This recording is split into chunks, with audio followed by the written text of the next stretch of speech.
Biasanya manusia itu seperti ini, yin yang sebaik-baiknya orang ada potensi jahat dalam dirinya yang belum terstimulasi. Sejahat-jahatnya orang ada kebaikan di dalam diri. Yang ini kalau kita sentuh terus ini mau besar.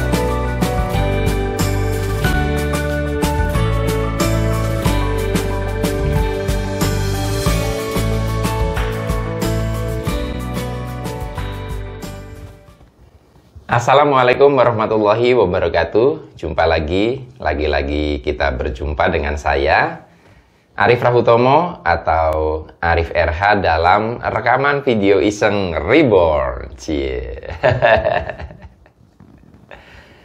Ya, teman-teman semua, dalam video kali ini tema bahasan yang akan kita jabarkan adalah hasrat ego dan hadirnya konflik. Ya, hasrat ego dan hadirnya konflik. Tentunya setiap konsep kosakata yang kita gunakan akan menjadi relatif ketika kita bicara soal definisi ya. Hasrat itu apa, ego itu apa, konflik itu apa gitu ya. Hanya saja dalam video pendek yang singkat ini tentunya kita tidak ingin berkutat pada dimensi perdebatan filosofis terminologi, tetapi kita lebih ingin kepada memahami fenomena keseharian dan bagaimana aplikasinya, kayak gitu kan. Nah, teman-teman, berbicara tentang konflik, ya kita lebih banyak menekankan di sini adalah tentang konflik antar manusia. Jadi kita tidak bicara konflik di dalam atau inner konflik. Yang saya bicarakan di sini adalah ketika kita berkonflik dengan 1, 2, 3 atau lebih orang. Antara 2 orang atau lebih, itu yang saya sebut sebagai konflik. Dan varian dari terjadinya konflik ini macam-macam ya. Bisa antar 2 negara, bisa antar pasangan, suami istri, antara orang tua anak, antara guru murid, antar teman, antara saya dan subscriber, antara saya dan follower. Intinya begitu. Nah, tentunya kita tidak bisa generalisasi satu kasus ke dalam kasus lain karena sebab dari konflik itu sendiri sangat banyak. Hanya saja di sini saya melihat bahwa salah satu tanda konflik akan mulai melenyap, berkurang, bahkan menghilang ya, adalah ketika kita sudah bisa mewaspadai dan mengelola hasrat ego.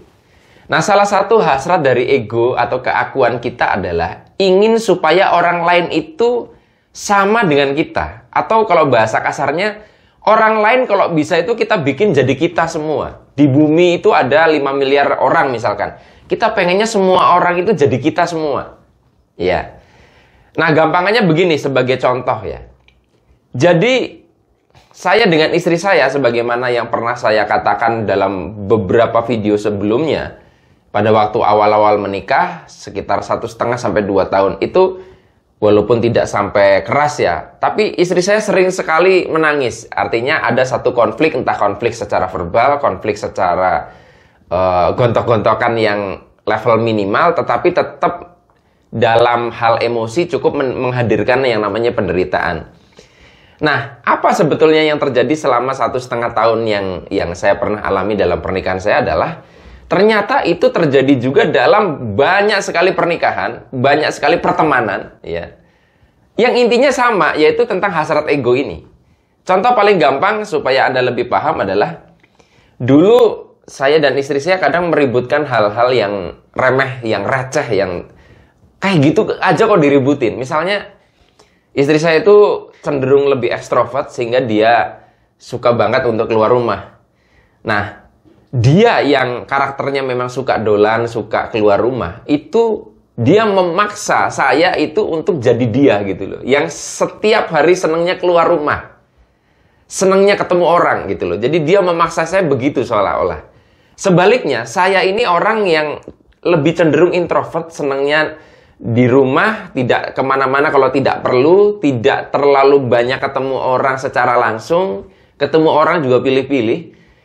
Saya seolah-olah memaksa istri saya untuk menjadi saya yang banyak di rumah. Itu akhirnya jadi kayak tarik tambang, tarik ke sana, tarik ke sini. Dan yang namanya tarik tambah, tambang, itu pasti melelahkan secara mental, secara fisik, dan kalau tarik tambangnya itu berlarut-larut tidak selesai-selesai, bisa juga tangannya luka-luka, kan begitu. Nah, akhirnya setelah proses pernikahan udah melampaui 2 tahun, boleh dibilang konflik kami sudah sangat sangat minimal. Nah, pertanyaannya adalah apakah istri saya sudah berubah menjadi seperti saya atau saya berubah menjadi seperti istri saya? Setelah saya amati baik-baik, ternyata kami tidak berubah banyak secara karakter. Arif RH masih tetap dengan introvertnya, istri saya masih tetap dengan extrovertnya. Tapi kami sudah tidak lagi ada hasrat ego untuk membuat orang lain menjadi sama kayak gue. Hasrat ego istri saya untuk menjadikan saya jadi dia mulai melenyap atau meniada. Saya hasrat ingin menjadikan istri saya seperti saya juga meniada. Nah, sehingga boleh dikatakan tanpa disadari terjadilah sebuah titik kompromi. Jadi kalau di sini saya gitu ya, saya, kemudian di sini istri saya. Dulu kami saling begini, yang satu narik ke sana, satu narik ke sini. Nah sekarang, karena hasrat ini sudah berkurang, hampir meniada, kalau dibilang tidak ada sama sekali ya enggak juga ya, karena manusia pasti punya ego. Tapi yang terjadi adalah kami menemukan titik kompromi. Kami bisa menemukan titik keseimbangan, sehingga tanpa harus ditarik-tarik ke sini, kadang saya yang menuju titik ini. Tanpa harus ditarik-tarik ke sini, istri saya kadang yang menuju ke sini. Jadi, akhirnya bisa kebalik-balik. Istri saya lagi nggak ngajak-ngajak keluar, tiba-tiba yuk keluar, saya bilang. Ya tentunya dia pasti mau. Begitu pula ketika saya pernah ngajak, ayo keluar, enggak capek. Tumben istri saya pengennya di rumah. Nah, akhirnya ketemu titik keseimbangan. Yang menarik adalah titik keseimbangan ini baru terjadi pada saat hasrat kita untuk menjadikan orang lain jadi kayak kita itu meniada. Ketika Anda nonton video-video saya lalu Anda komen-komen di kolom komentar dan berharap bahwa apa yang saya bahas itu sesuai maunya Anda, kita pasti berkonflik. Apalagi kalau saya ngeladenin. Nah, satu hal yang banyak orang nggak menyadari adalah sadari bahwa orang itu tidak sama. Bahkan kembar identik pun cara berpikirnya tidak akan persis sama. Itulah sebabnya kenapa saya menghindari debat. Ada yang bilang gini, ya nggak debat mas, ini kan diskusi. Amati baik-baik. Kalau Anda ingin orang lain supaya berpikiran sama seperti Anda, itu namanya debat. Karena Anda memaksakan orang lain harus sama dengan gue. Kalau diskusi itu kita mencoba mencari titik kompromi. Jangan-jangan ada kebenaran pada dirinya dia. Dan dia pun berpikir jangan-jangan ada kebenaran pada diri saya. Tapi kalau dari awal Anda sudah mengatakan salah, ya, dan saya mengatakan lu yang salah, itu jelas yang terjadi akan terjadi debat. Nah, konflik, baik di level verbal, baik di level sikap, baik di level sampai tingkatan militer gitu ya. Itu kan ujung-ujungnya tetap kita ada satu pihak ingin membuat orang lain itu seperti maunya mereka. Tidak ada satu titik kompromi. Nah, mungkin Anda berpikir, tapi kan yang hak-hak, yang batil-batil Pak, yang salah-salah, benar-benar. Kalau kehidupan dengan mudahnya kita bisa buat seperti itu, enak sekali sebetulnya. Masalahnya, benar dan salah itu kembali menjadi relatif. Kayak kasus saya beberapa hari lalu ketemu dengan seorang teman yang dipasrai sebagai ketua RT lah, katakanlah gitu.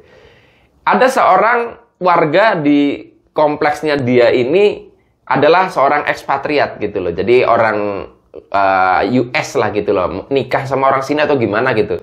Tinggal di situ dan dia itu marah-marah karena dengar suaranya musik dari rumah sebelah gitu loh. Nah, yang benar mana ya? Sebetulnya akhirnya kembali lagi, yang satu ingin dia dimaklumi, yang satu juga ingin dimaklumi. Yang satu ingin supaya orang itu tidak membunyikan musik siang-siang, ya. Yang satunya ya dia ingin menghibur dirinya sendiri, ya, dan berharap orang lain ikut terhibur juga dengan musik itu. Nah, itu kan konflik sebetulnya. Konflik terjadi karena ini, satu narik ke sini, satu narik ke sini. Nah, jadi kalau apabila ada di antara Anda ya yang mungkin sedang berumah tangga, Anda sebagai orang tua dengan anak, anak dengan orang tua dan sebagainya, Anda dengan teman, itu sering sekali mengalami gejolak konflik, maka sadari bahwa itu di dalam diri Anda itu ada hasrat ingin menjadikan orang lain selalu sama dengan Anda.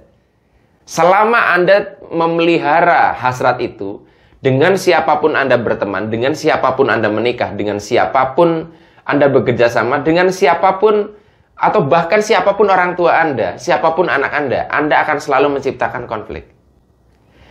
Kita perlu menyadari bahwa segala sesuatu itu diciptakan selalu berbeda-beda, tujuannya saling melengkapi. Yang menarik adalah manusia itu dikasih kesamaan akan bosan. Percaya deh, kalau seluruh dunia isinya Anda semua sama persis, Anda akan bosan. Tapi yang menarik manusia itu ketika dikasih perbedaan, itu ingin menyamakan yang berbeda itu supaya jadi sama. Jadi manusia itu nggak jelas banget kan. Dikasih beda, menciptakan konflik, dikasih sama, ingin hal yang berbeda. Nah, teman-teman semua, jadi yuk sama-sama lah kita juga masih berlatih, sadari bahwa tiap orang itu beda-beda. Kita perlu mewaspadai hasrat untuk menjadikan orang lain harus sama dengan kita, harus menjadi diri kita. Kita perlu pandai-pandai untuk menciptakan titik kompromi dengan orang lain dalam banyak hal. Hanya ini yang bisa saya bagikan dalam kesempatan kali ini, mudah-mudahan bermanfaat. Sampai ketemu lagi dalam rekaman video Iseng Reborn yang selanjutnya. Saya akhiri, billahi taufik wal hidayah. Wassalamualaikum warahmatullahi wabarakatuh. See you.